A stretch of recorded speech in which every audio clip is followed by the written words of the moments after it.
Hello everyone, this is Sandhya. I'm back with another chapter. Today we will continue with history of class 10 and the chapter which we will discuss is nationalism in India. Dear children, we know that due to COVID pandemic the whole world is struggling. So we started video lectures. It is easy to connect with you all and this will help us to cover the syllabus and to maintain the flow of study. Uh, Dear children, you must take advantage of this opportunity. Let us move on to the topic. The concept of nationalism in Europe came aligned with the formation of new states. It also impacted on the mindsets of the people of Europe. They were able to understand their identity and sense of belonging. New symbols and icons, new songs and ideas related to nationalism developed new links and redefined the boundaries of communities. In most parts of the world, the making of nationalism was a long process, but here the question arises as to how it emerged in India. Dear children, let us discuss nationalism movement in India.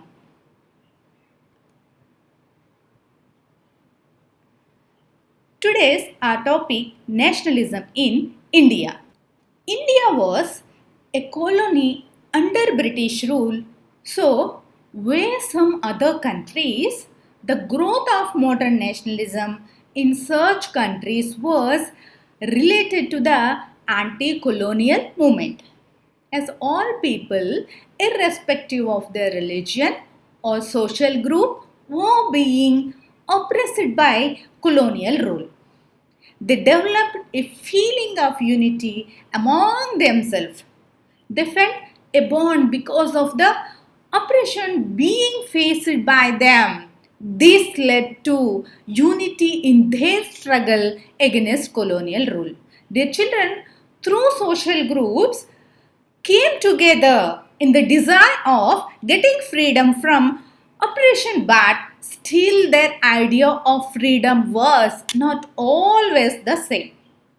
The Congress under Mahatma Gandhi tried to bring along these groups within one movement, but the unity did not emerge without conflicts.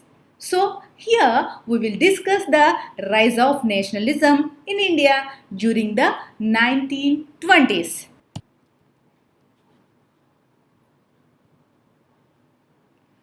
First World War, Khilafat and non-cooperation. National movement was spreading in new areas in 1990 and incorporating new social groups and developing new modes of struggle. Mahatma Gandhi came to India and the India of Satyagraha emphasized the power of truth and the need to search for truth. Dear children, the years after 1919 saw the national movement spreading to the new areas. It started involving new social groups, developing new ways of struggle. So, what were these developments and what impact did they have? Let's discuss this. During the First World War, the expenditure on defense had increased to a great extent. The British government, in order to finance the World War, levied huge taxes and duties on the Indians. During the war, years 1913 to 1918, the price of goods doubled. All this led to extreme hardships for the common people. The other reason behind the anger of the commoner was the forceful recruitment of the villagers into the army. In 1980s, 1919 and 1922-21, situation became worse due to the failure of crops in many parts of the country. This led to the increase in food price. Later on, people forced the epidemic of influenza. As per the census of 1921, 12 to 13 million people died because of the famine and the epidemic. The people of India throughout that hence the war will end their hardship will also came to an end. But that never happened. At this stage, Mahatma Gandhi appeared as a new leader who suggested a new way of struggle against British rule.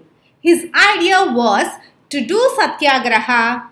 So, what is satyagraha? Let us discuss this now. The idea of Satyagraha. Mahatma Gandhi returned to India in January 1915. His heroic fight for the Indians in South Africa was well known. His novel method of mass aggression known as Satyagraha had yielded good results. The idea of Satyagraha emphasized the power of truth and the need to search for truth. Dear children, Mahatma Gandhi came back to India in January 1915. Before this, he used to live in South Africa where he had gained success in fight against the injustice of racial discrimination. For this, he chose a new method of mass aggression, but in a peaceful manner. This came to be known as Satyagraha. The idea of Satyagraha laid emphasis on the power of truth and the need to search for truth.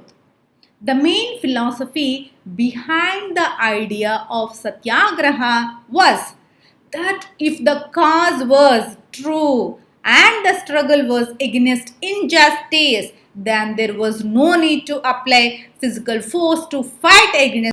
The battle could be won through non-violence by appealing to the conscience of the oppressor. People, including the oppressors, were convinced to see and accept the truth. Mahatma Gandhi believed that dharma of non-violence could unite all Indians.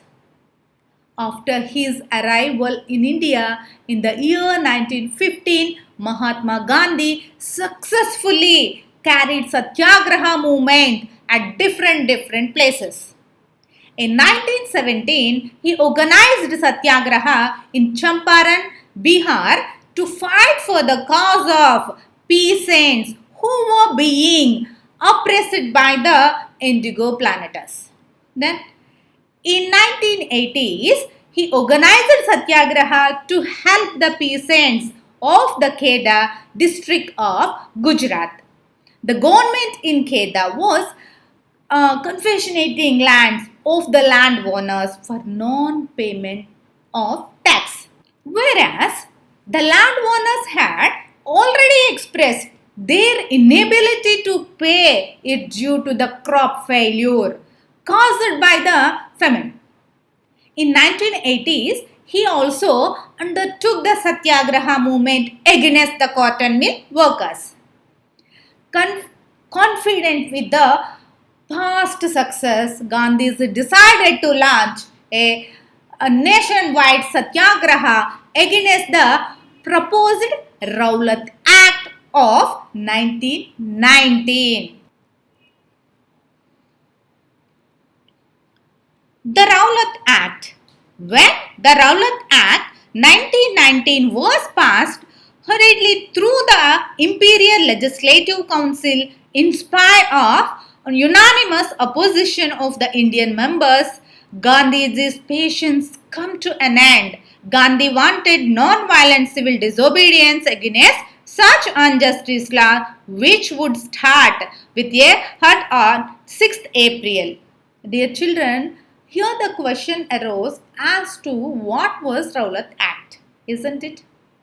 Well, The Rowlatt Act of 1919 enabled the British government could detain any political prisoner for a term of 2 years without any trial. This act had been hurriedly passed by the Indian members. This act gave the British government enormous power to repress political activities.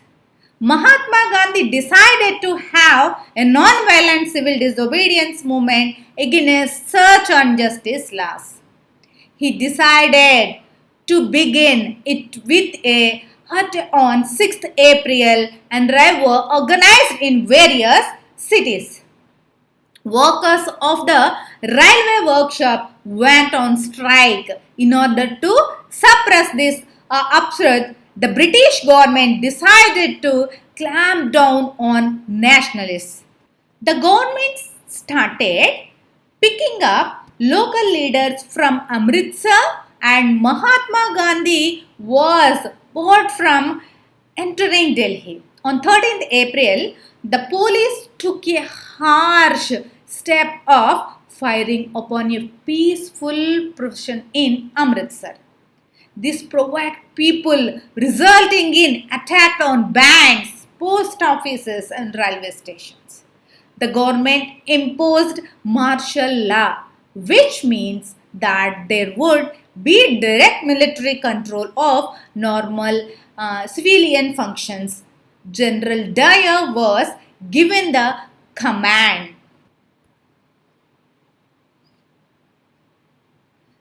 Jallianwala Bagh massacre.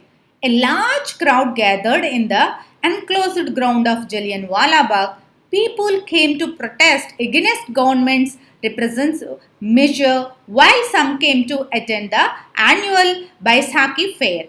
General Dyer entered the area, blocked the exit points, and pointed fire on the crowd, killing hundreds. Dear children, on 13th April 1999, a large crowd gathered in the enclosed ground of Jallianwala Bagh. Some had come to protest against the new laws and measures of the government, and some had come to attend the Baisakhi fair. Some of those who had come to attend the fair were outsiders and were not aware of the martial law imposed in the area. Dyer blocked the exit area and opened fire on the crowd. Hundreds of men and women were killed, including children. Later, Dyer declared that his object behind the massacre was to create terror in the minds of satyagrahis. Crowds took to the streets in many North Indian towns. There were strikes, protests, clashes with the police. Even the government buildings were attacked. To this, the British government responded in a very brutal manner. People were both physically and mentally tortured. The nationalists were humiliated as they were forced to rub their nose on the ground, crawl on the streets, and sold to all sahibs.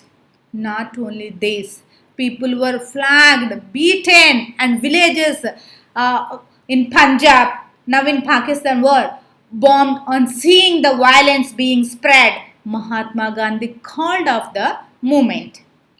Through the Satyagraha was a widespread movement, it was restricted to cities and towns only.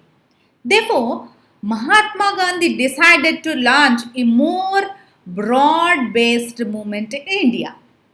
At this moment, he also thought of bringing Hindus and Muslims together so as to make this movement certain and more realistic.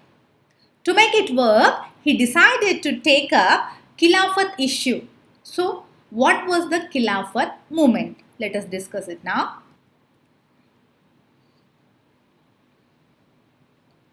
Rowlatt Satyagraha had been a widespread movement. It was still limited mostly to cities and towns.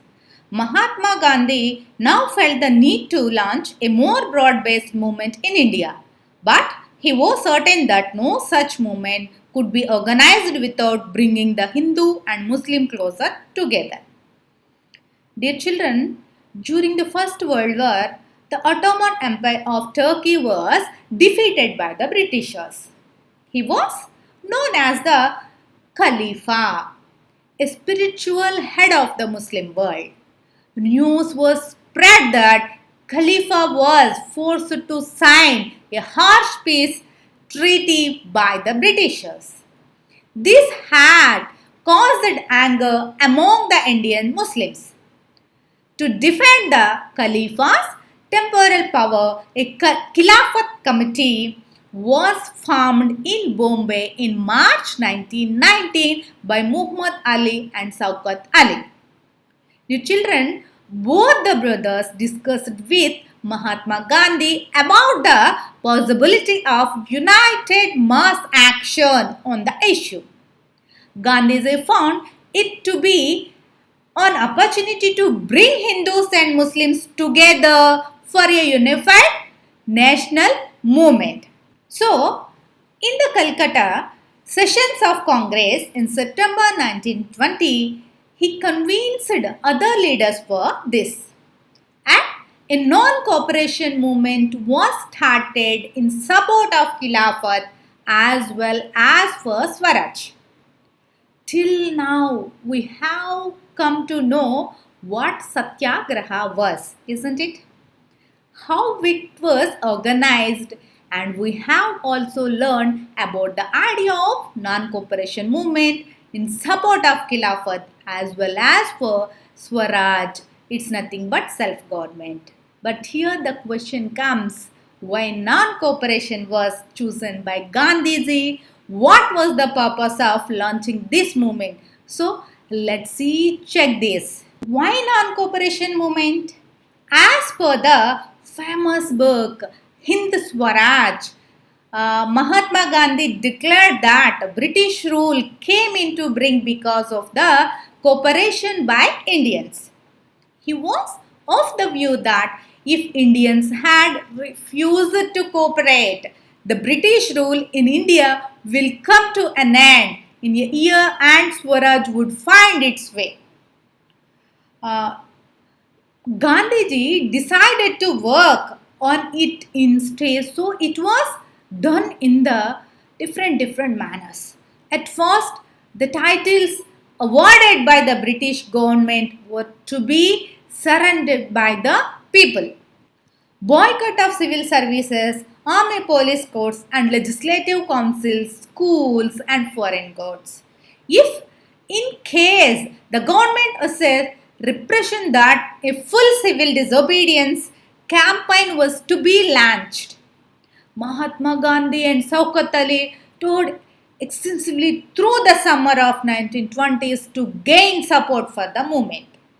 On the other hand, there were some members of Congress who were not ready to support this movement. They were not in favor of boycotting the council election which was to be held in November 1920. Most of them were afraid of any incident of violence.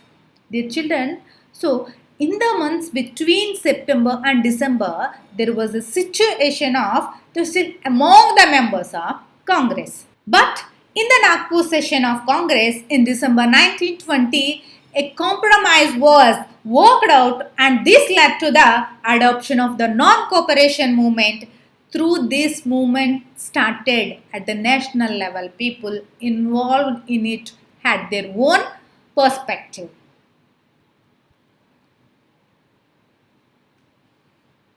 Differing standards within the movement. Rebellion in the countryside from the cities, the non-cooperation movement spread to the countryside after the war. The struggles of peasants and tribals were developing in different parts of India. One movement here war against talukadas and landlords who demanded from peasants exorbitantly high rents and variety of other cases. Dear children, different stands within the movement. The non-cooperation Khilafat movement started in January 1921. Different social groups took participation in this movement, but each had its own aspirations. Through all of them responded to the call of Swaraj, but their outlook for Swaraj was different from each other. So, how it different? We will discuss it now. The movement in the towns.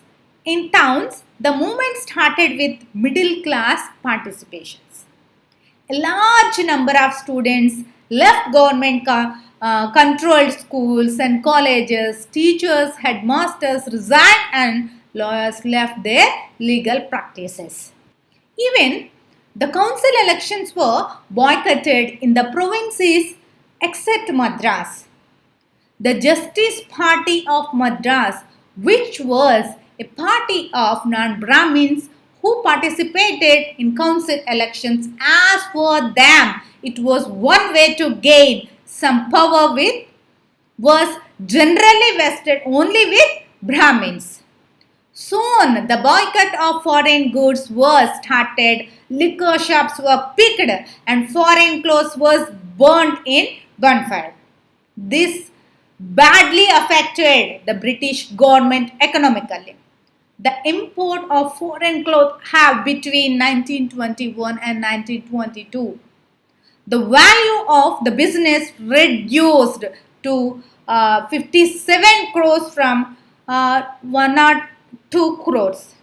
Not only this, the merchants and traders also refused to trade in foreign goods of finance foreign trade. With the spread of the movement, Indians began using clothes produced in India. This led to the increase in production of Indian textiles, mills, and handlooms. But this movement could not sustain for a long period due to various reasons, such as khadi was no expensive cloth which was not affordable for most of the households. Students who boycotted British institutions could not find a suitable and substitute, hence disowned them. Similarly, teachers and lawyers went back to their work. So, such was the non-cooperation movement in the cities. But what happened in the villages or the countryside? Let's check. Let's we discuss it now. Movement spread in villages too. The struggle was joined by the peasants and the tribals also. One such struggle was the peasant struggle of Awadh led by Baba Ramachandra, a sannyasi. Baba Ramachandra used to be on indentured labor in Fiji. He started a movement against the talukadas and landlords who demanded high rents and various forms of from the peasants. Peasants had to work at landlords from without any wages known as beggar. The peasants had no right over the leased land. They were regularly evicted, therefore they had no security of tenure. The peasants movement initiated by Ramachandra demanded for lowering down of revenue and abolish of beggar. At some places, Nai Dhobi bunds were organized by the panchayats.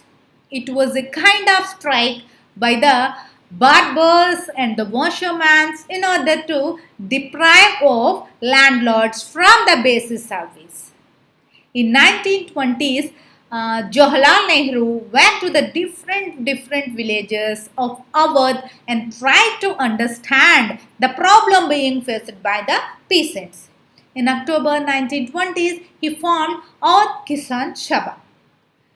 The Awadh Kisan Sabha was headed by Jawaharlal Nehru, Baba Ramachandra and few others. Soon 300 branches were set up in the villages around the region. When Congress started the non-cooperation movement in 1921, it also integrated the peasant struggle into the wider struggle. However, this movement later on tuned into a different directions which was not acceptable to the Congress. As the movement spread, the peasants attacked the houses of talukadas and merchants. They looted the bazaar and took away the grains. Soon it was found that at many places and local leaders had told peasants that it was instructed by Gandhiji that no taxes will be paid and land will be distributed among the poor. The name of Gandhi was misused in this case. Children, did you got this point? The name of Gandhi was misused in this particular case. Another such case was the message of Mahatma Gandhi and the ideas of Swaraj was misinterpreted was Gudem Hills of Andhra Pradesh. Here, a militant guerrilla movement spread in the early 1920s, which again was not a form of struggle accepted by the Congress. The reason behind this struggle was the prevention law made by the colonial government that barred the tribal from entering into the villages for collection of fuel wood, fruits or to graze their cattle. Not only this, the government forced them to work as beggars for building a road. The leader of this tribal movement was Alluri Sitaram Raju, who declared himself as a man with superpowers who could sustain even the bullet shots. The tribals who were impressed by him and proclaimed him to be an god. Raju was greatly inspired by Mahatma Gandhi, therefore, he persuaded the tribal to wear khadi and give up drinking. But on the other hand, he did not believe in the philosophy of peaceful demonstrations. Children, did you got the point? He believed that Indians could be liberated with the use of force and not the non-violence. The Gudem rebels under him attacked police stations, attempted to kill the Britishers and used guerrilla warfare techniques to achieve Swaraj. Later on, Raju was arrested and a death was given to him in 1924. He was still considered as a folk hero. As we have discussed that everyone had his own way of interpreting Swaraj. So, was the case of the Assam plantation workers who had their own idea of Swaraj and non-cooperation. So, what was that? Let us discuss now Swaraj in the plantation. The workers of the plantations had their own understanding of Swaraj. For them, freedom meant the right to move freely in and out of their enclosed places. These workers were not allowed to move freely out of tea gardens without permission. This was due to the Inland Immigration Act of 1959, which bound them to follow this rule of confinement. They thought that the non-cooperation movement was a sign of the Gandhi Raj, which would enable them to get free and own land in their own villages. Dear children, therefore, they left the tea gardens and went back to their homes. However, they were not able to do so as there was a railway and steamer strikes. At last, they were caught and beaten up by the police. The movements carried by these groups were not included in the Congress program. They made up their own interpretations and imagined it to be a time when all their hardship and troubles would end. Still, when tribals raised the slogan of Swatantra Bharat and chanted Gandhiji's names, one could see the unified aggression of Indians in them. When they related themselves with the movement of Congress which was initiated by Gandhiji. They were actually identifying with the movement which was for beyond their local areas. Now that we know about the non-cooperation movement and the way it was preceded by the various groups, now let's discuss the civil disobedience movement and how it started.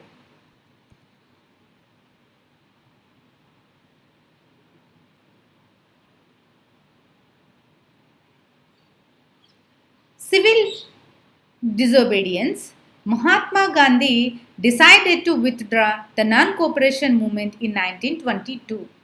The movement was turning violent in many places and satyagrahis needed properly trained for mass struggle.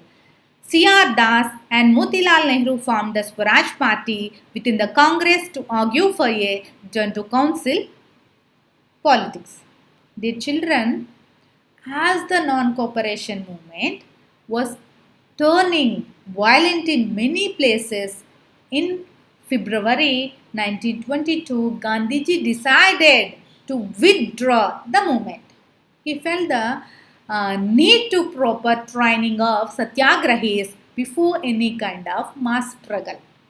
On the other side, within the Congress were some leaders who were not in favor of any mass struggle. They decided to participate in the provincial elections which was set up by the Government of India Act of 1990. The view was that they should oppose British policies within the councils and bring reforms and also prove that these councils lacked true democracy. C.R. Das and Motilal Nehru were in favor of returning back to council politics. Hence, they formed a Swaraj Party, but young leaders like Jawaharlal Nehru and Subhash Chandra Bose stressed on more mass struggle, which presented the aggression of Indians towards the oppressive policies of the Britishers and demanded for full independence. While there was a situation of internal debate and disagreement, there were few factors that led to a change in the Indian politics during the late 1920s. Let us discuss what it was. During the late 1920s, the world was facing the situation of economic depression. The price of agriculture goods fell and this led to the decision of export. This fall in the prices began during 1926 and collapsed other 1930s. It was a very hard time for the peasants as they were not getting the right price of their produce. Hence, they were not able to pay off the taxes. So, the situation of want was prevailing in rural areas by 1930s. On the other hand, the new Tory government in Britain set up a commission under Sir John Simon. The commission was constituted of British members only. There was no Indian member in it. The main function of the commission was to look into the constitutional system in India and suggested reforms. As there was no Indian member involved, so it was opposed by the Indians. When the Simon Commission arrived in India, it faced opposition by people at various places who greeted them with the slogan, Simon, go back. Each and every party, such as Congress and the Muslim League, demonstrated against the Simon Commission. Soon, Britishers tried to the situation by making an attempt to with back and loyalty of Indians. So, in October 1929, Lord Irwin came up with an honorary promises of granting domination status to India in an undetermined future. There is no undetermined future. He also proposed for a round table conference to discuss future constitution. Soon the moderates who were proposing a constitutional system within the framework of British domination lost their hold, whereas the radicals such as Jawaharlal Nehru and Subhash Chandra Bose gained more confidence. In December 1929, in the Lahore session of Congress headed by Jawaharlal Nehru, the demand of Purna Swaraj, they decided to celebrate 26 January 1930s as the Independence Day of India. They also planned for pledge by the people to struggle for complete independence. But the celebration of the able to attract much of the crowd. Mahatma Gandhi drew the conclusion that he needed to find a way in order to relate the idea of independence with important daily issues of common people. When Mahatma Gandhi decided to find out a new way, this led to the beginning of civil disobedience movement. So, what was the civil disobedience movement and why was the step of the famous Salt March carried on by Gandhiji? Let us discuss it now. The first thing which Gandhiji thought was to unite people. This could only be done if the problems of all the classes of society to be taken into consideration. So, which this view Gandhiji sent a letter to Viceroy Irwin on 31st January 1930s straightening the demands. Some of these were of general interest, others were specific demand of different classes from industrialists to peasants. The main reason behind including demands of these groups was to bring everyone together in a united campaign. The most important demand among all was the abolition of salt tax. Gandhiji gave a view that salt, being an essential food item, is consumed by all whether they are rich or poor. So, the tax on salt and the government's monopoly over its production seemed unjust to him. Mahatma Gandhi declared this law as the most oppressive phase of the British rule. Then Mahatma Gandhi had given an ultimatum in his letter, told if his demands would not be fulfilled by 11th March, the Congress will launch a civil disobedience movement. Lord Irwin did not consider it, and this led to the beginning of a non-cooperation movement, which was started with the famous Salt March led by Mahatma Gandhi. So, on 12th March, Gandhiji started his famous Salt March accompanied by 78 of his trusted volunteers. Gandhiji covered 240 miles in 24 days from his ashram Sabarmati to the Gujarati coastal town of Dandi. Thousands came to hear Gandhiji wherever he stopped. He explained to them about his idea of Swaraj and urged them to carry the movement peacefully to defy the British. On 6th April, Gandhi reached Dandi and he broke the salt law by boiling seawater. The Dandi March was seen as the beginning of the civil disobedience movement, but here the question arises to how it different from the non-cooperation movement, isn't it? The civil disobedience movement differed in a way that in this case people not only refused to cooperate with the British government but were also asked to break the British laws. So this led to the some actions by the various groups in India. Let us discuss the actions now. Thousands of people broke the salt law at various coastal areas. They manufactured salt and demonstrated in front of the government. Fact, The children, foreign clothes was totally boycotted. Liquor shops were picked. Peasants started evading taxes. They stopped paying revenues and chokidari taxes. Village officials resigned. Forest laws were violated by entering into reserved areas to collect the wood and graze cattle. The development made under the non-cooperation movement terrified the British government.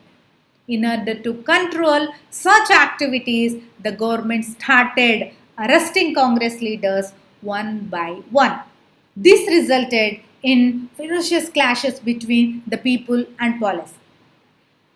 Abdul Ghaffar Khan, a disciple of Mahatma Gandhi, was arrested by the police in April 1930s. This led to demonstration by the angry crowd in Peshawar.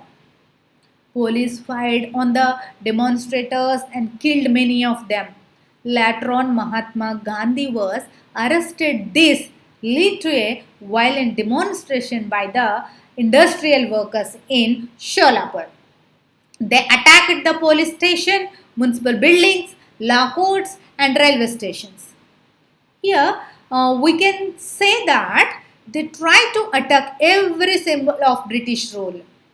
As the government got terrified with such incidents, it became brutal with the peaceful satyagrahis. The government started attacking even the women and children, and about 1 lakh people were arrested. As the situation was growing worse, so Gandhiji decided to call off the movement.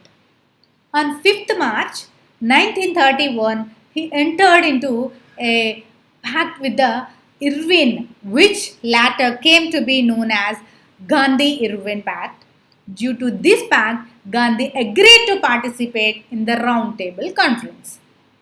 The first Round Table Conference was boycotted by the Congress in London, and the government consented to release the police prisoners. In December 1931, Gandhiji went to London to attend the Round Table Conference, but the conference failed and Gandhiji returned back with disappointment. When he reached India, he found that the government had initiated a new form of repression.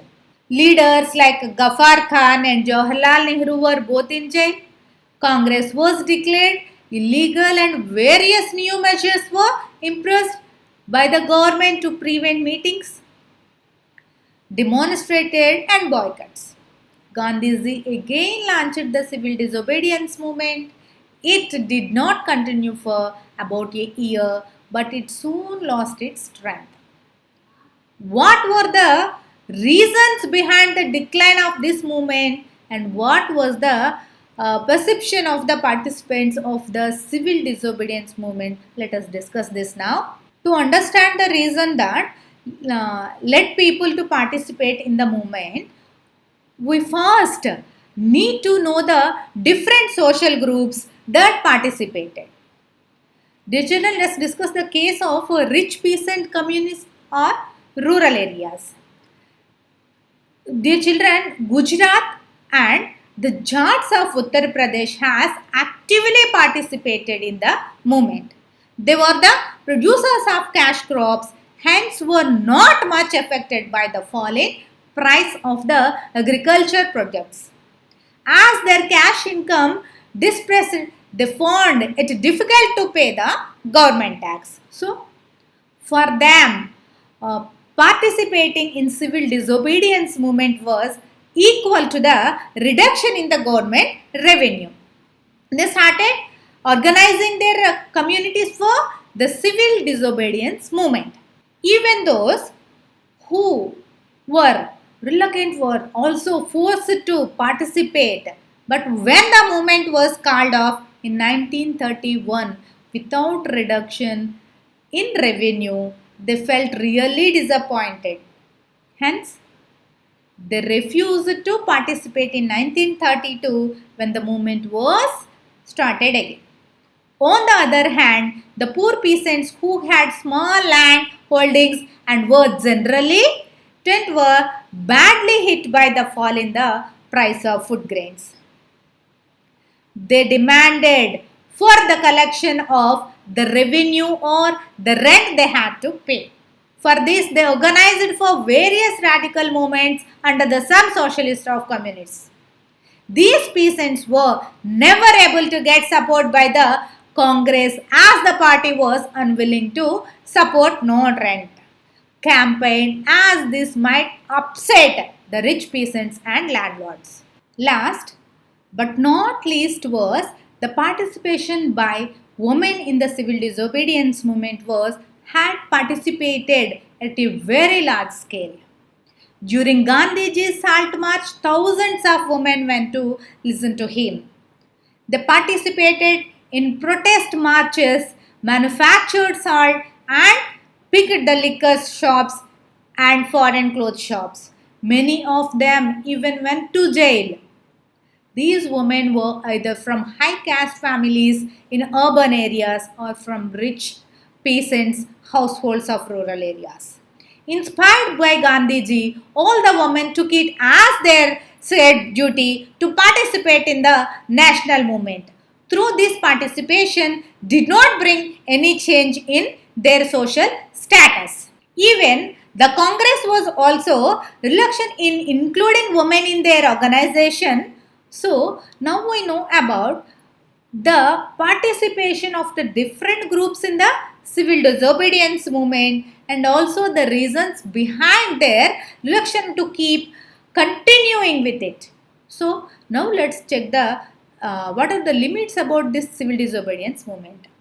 Dear children, through various social groups had come along with the Congress to participate in the civil disobedience movement, but there were still many who were not moved by the abstract concepts of Swaraj. One such group was the untouchables. In the 1930s, they began calling themselves the derelict or oppressed. Initially, Congress did not raise the issue of dialects. They did so because they were not interested in offending the high caste conservative Hindus known as Santins. It was Mahatma Gandhi who declared that it is necessary to include the untouchables into the movement for achieving the independence. He once said that Swaraj would not come for 100 years if untouchability was not eliminated. He called the untouchables Harijans or the children of God. The children, Gandhiji led Satyagraha in favor of Harijans. In order to secure entry for them into temples, he also fought for the basic rights of the Harijans, such as accessing public wells, tanks, roads, and schools. Not only this, he persuaded the upper caste to change their perceptions and give away the way of untouchability. While all these struggles were going on for dialects, some leaders who were formed not community begins organized themselves for resolving various issues their communities were facing. The children, for this, they started demanding for reserved seats in educational institutions and a separate electorate so that they would choose dialect members for legislative council. The political dialect leaders believed that if they will be politically empowered, they can resolve the various problems of their community. Therefore, the dialect's participations in the civil disobedience movement was limited, particularly in the areas of Maharashtra and Nagpur where their organizations was quite strong. There were moments when the dialect demands clothed with the ideology of Swaraj. One such incident was the second roundtable conference held in 2nd September 1931, December 1931. Dr. B.R. Ambedkar demand of separate electorates for dialects clashed with Mahatma Gandhi's philosophy. When the British government conceded Ambedkar's demand, Gandhiji began a fast unto death. Gandhiji was of the view that separate electorate for Dalits would slow down the process of their integration into society. At last, Ambedkar accepted Gandhiji's position and the result was the Pune Pact of September 1932. So, now we know that various movements of struggle were initiated by different groups with different mindsets. Later, all these groups began to separate from each other due to one reason or another.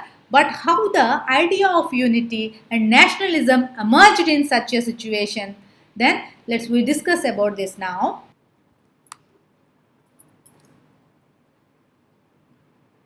The sense of collective belonging. Nationalist movements spread when people belonging to different religions and communities begin to develop a sense of collective belongingness. The identity of a nation is most often symbolized in a figure or image. Dear children, nationalism, as we know, spreads when people feel commonness among themselves. This happens when they believe that they belong to the same nation. But the question arises how the people for different communities who have different beliefs, languages and culture will come together to make the idea of nation a reality.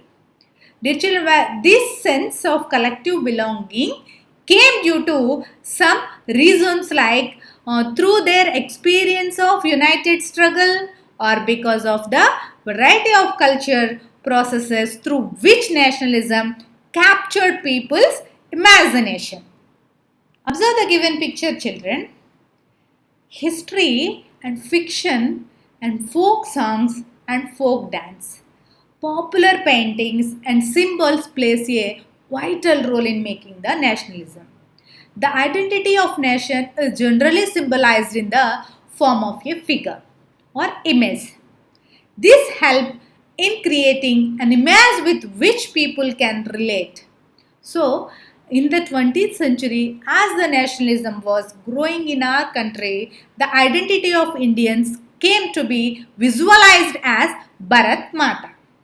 To start with, it was Bankim Chandra Chattopadhyay who created the image through his poem Vande Mataram. He wrote this poem in 1970s in which he wrote a hymn for his motherland. Later this poem was added in his novel Anand Math and was widely sung during the Swadeshi movement in Bengal. Later, Abhindranath Tagore painted an image of Bharat Mata. He painted her as an ascetic. She looks calm, divine and spiritual. In following years, Bharat Mata was painted into different forms. Different artists painted her in their own way. The paintings was circulated in popular prints. Soon the devotion to this mother figure come to be seen as evidence of one nationalism. The idea of nationalism not only developed with the female depiction of India but also through the Indian folklore. During the late 19th century, many nationalists began the collection of various folk songs like folk tales and legends that were sung in villages across India. They did not in order the original culture of India which was damaged by the outsiders. Various prominent figures felt it as a need of an hour to preserve the folklore in order to restore a sense of pride in one's past. In Bengal, Rabindranath Tagore began collecting ballads and nursery rhymes and myths and in Madhya. And Sastri published a massive 4-volume collection of Tamil folk tales, the folklore of southern India. Both of them were of the view that folklore is the true demonstration of the people's real thoughts and characteristics. In the latter years, as the national movement developed, various nationalist leaders chose symbols or icons to generate the feeling of nationalism and unification among the Indians. For instance, during the Swadeshi movement in Bengal, a tricolor flag, red, green, and yellow, was designed. The flag had 8 lotus, which represented the 8 provinces of British India. It also had a crescent moon that was used to represent the Hindus and Muslims. Even Gandhiji also designed a Swaraj flag. His flag was also tricolor, having red, green, and white, which is spinning wheel in its center. The spinning wheel, represented the Gandhian idea of self-help. During those days, carrying a flag during the protest or march symbolized the resistance against the British rule. Another idea which was used to create a feeling of nationalism was our own past, our history. Many of the Indians began feeling that to instill a sense of pride in the nation, Indian history had to be thought about differently. As we all know that Britishers saw Indians as backward and incompetent to govern themselves. Therefore, various writers started writings about their glorious Indian past. They wrote about the developments that took place in the past in various categories such as architecture, science and the mathematics, religion and culture, and law and philosophy, craft, trade, etc. They explained how our glorious past declined with the coming of the colonial rule in our country. The writers urged the readers to struggle in order to bring back the glory of our country and to end the oppressive British rule in India. The various efforts made to unify people were also somehow got connected with the controversies. It was so because when the past was glorified, it was connected with the Hinduism. Even the images were also drawn from Hindu iconography. Therefore, the people from other communities felt left out. So, at last we can say that a growing outrage towards the oppressive rule of the colonial government was the main reason that brought all the people of India together to initiate a common struggle for freedom in the first half of the 20th century. Dear children, the Congress under Mahatma Gandhi tried to channelize the problems of people into organized movements for independence. With the help of these movements, he tried to for a national unity among the Indians. But as we have discussed in this chapter, that various groups joined the struggle with their own perceptions and aspirations. A situation of differences between these groups arise. Congress made several attempts to keep these groups together, but there were such times when the difference grew so strong that it became difficult for the Congress to keep these groups together. So, here we can say that it was a time when a new nation was emerging with various people demanding freedom from colonial rule. Dear children, watch the video again and try to understand the concept. Last but not least, dear children, as we discussed now, did you observe one thing? The educated person can do anything. The only person who is educated is the one who has learned how to learn and change himself, change his surroundings, change his family, and change his country, and change his world.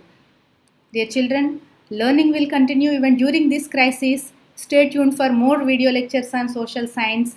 Keep learning, stay safe. Thank you.